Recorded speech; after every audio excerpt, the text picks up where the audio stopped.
Sai foodie அன்பர்களுக்கு வணக்கம். புதுசாக என்னோடய வீடியோஸ் பார்க்குறீங்கன்னா மறக்காமல் சப்ஸ்கிரைப் பண்ணுங்கள், லைக் பண்ணுங்கள், ஷேர் பண்ணுங்கள், கமெண்ட் பண்ணுங்கள். பசலைக்கீரை மூக்கரட்டை கீரை கூட்டு எப்படி செய்கிறதுன்னு பார்க்கலாம் வாங்க. துவரம்பருப்பு கீரைக்கு தகுந்த மாதிரி எடுத்துக்கோங்க. அளவு தண்ணி ஊற்றி பருப்பை வேக விடுங்க.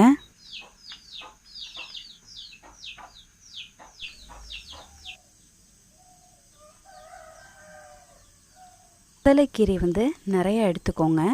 மூக்கரட்டை கீரை ஒரு 10 இல்லைன்னா 12 எடுத்துக்கோங்க. அரை ஸ்பூன் சோம்பு, கொஞ்சமாக தேங்காய் எடுத்துக்கோங்க. நல்லா வெந்துடுச்சு. இப்போது நம்ம தனியாக அரைச்சி எடுத்துக்கலாம். பாதி தக்காளி எடுத்து கட் பண்ணிக்கோங்க.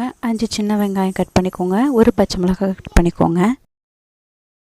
3 ஸ்பூன் நல்லெண்ணெய் ஊற்றி எண்ணெய் காஞ்சதும் கடுகு போட்டு தாளிச்சுக்கோங்க.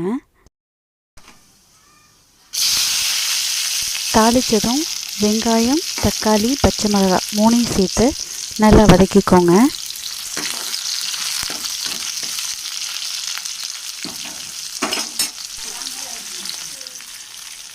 எல்லாம் நல்லா வதங்கின பிறகு நம்ம கீரையும் சேர்த்து நல்லா வதக்கிக்கலாம்.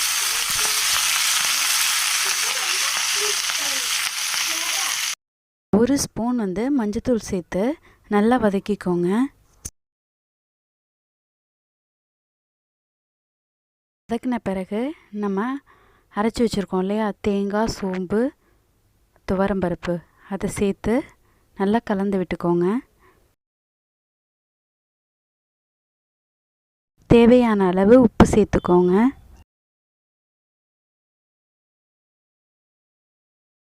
கீரை கூட்டு நல்லா தண்ணி வற்றணும். தண்ணி வற்றின பிறகு நீங்கள் இறக்கிடலாம். கூட்டு ரெடி ஆயிடுச்சு. நீங்களும் ட்ரை பண்ணி பாருங்கள். என்னோடய வீடியோஸ் உங்களுக்கு பிடிச்சிருந்ததுன்னா மறக்காமல் சப்ஸ்கிரைப் பண்ணுங்கள், லைக் பண்ணுங்கள், ஷேர் பண்ணுங்கள், கமெண்ட் பண்ணுங்கள். நன்றி.